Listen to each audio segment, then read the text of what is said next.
Karimnagar dairy భూములు వివాదాస్పదంగా మారాయి. కరీంనగర్ డైరీకున్న 11.32 ఎకరాల తెలంగాణ డెవలప్మెంట్ కోఆపరేటివ్ ఫెడరేషన్ పేరిట భూభారతిలో నమోదయ్యింది. ఈ భూములు కరీంనగర్ డైరీ పేరుపై లేకపోవడంతో ఆ భవనాలను ఖాళీ చేయాలని State Dairy Federation MD Karimnagar డైరీకి నోటీసులు పంపించారు. అయితే రికార్డుల్లో భూమార్పిడి వెనుక రాజకీయ నాయకుల హస్తముందంటూ ఆగ్రహం వ్యక్తమవుతోంది.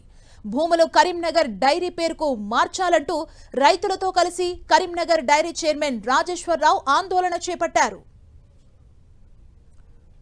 ఇదే అంశానికి సంబంధించి మరింత సమాచారం మా ప్రతినిధి సతీష్ అందిస్తారు. సతీష్, కరీంనగర్ పాల డైరీకి సంబంధించి భూ వివాదం తలెత్తింది. ఇందులో 11.5 ఎకరాల పైగా భూమి Telangana state dairy development cooperative federation పేరిట భూభారతిలో నమోదు కావడంతో ఇటు కరీంనగర్ డైరీకి సంబంధించిన నిర్వాహకులంతా కూడా ఒక్కసారిగా ఆందోళన చేపట్టారు. తమకు సంబంధించిన తమ పాల డైరీకి సంబంధించిన భూమిని భూభారతిలో తప్పుగా నమోదు చేశారు. అది వెంటనే తొలగించాలని చెప్పి డిమాండ్ చేస్తూ ఈ రోజు డైరీ చైర్మన్ రాజేశ్వరరావు ఆధ్వర్యంలో పాడి రైతులతో పెద్ద ఎత్తున నిరసన ర్యాలీ చేపట్టారు. ఈ రోజు కలెక్టర్ కూడా వినతి పత్రం అందజేయడం జరిగింది. తమకు సంబంధించినటువంటి భూమిని కొంత రాజకీయ ఒత్తిళ్ల కారణంగానే భూభారతిలో తప్పుగా నమోదు చేశారు. ఆ భూమిని అంతా తిరిగి కరీంనగర్ డైరీకి కేటాయించాలని చెప్పి వినతి పత్రం అందజేయడం జరిగింది. అయితే డైరీ భవనాలకు సంబంధించి నిర్మాణాలు ఏవైతే ఉన్నాయో అవన్నీ కూడా తమ పరిధిలో తమ డైరీ డెవలప్మెంట్ ఫెడరేషన్ లో భూముల్లోనే ఇదంతా కూడా నిర్మాణాలు చేపట్టారు. వాటిని అంతా కూడా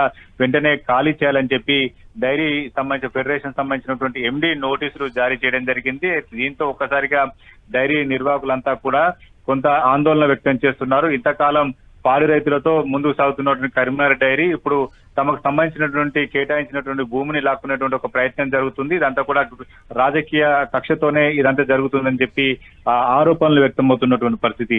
ఏపీ డైరీ పేరిట 1221 సర్వే నంబర్లో 194 ఎకరాల భూమి ఉండగా అందులో విభజన సమయంలో కరీంనగర్ డైరీకి 22.18 ఎకరాలు అప్పగించడం జరిగింది. ఇందులో ప్రస్తుతం భూభారతిలో 11.5 ఎకరాల పైగా తెలంగాణ రాష్ట్ర డైరీ డెవలప్మెంట్ కోఆపరేటివ్ ఫెడరేషన్ పేరిట తీసుకున్నారు. అంటే ఇందులో కొంత సగం భూమిని ప్రస్తుతం అయితే భూభారతిలో నమోదు చేశారు. దీంతో కరీంనగర్ భూమి పాల డైరీ సంబంధించినటువంటి భూమి 11 ఎకరాలుగా మిగిలిపోయింది. ఇదంతా కూడా తమ కంపెనీ నిర్వహణ పాల డైరీ నిర్వహణ పైన ప్రభావం చూపుతుంది.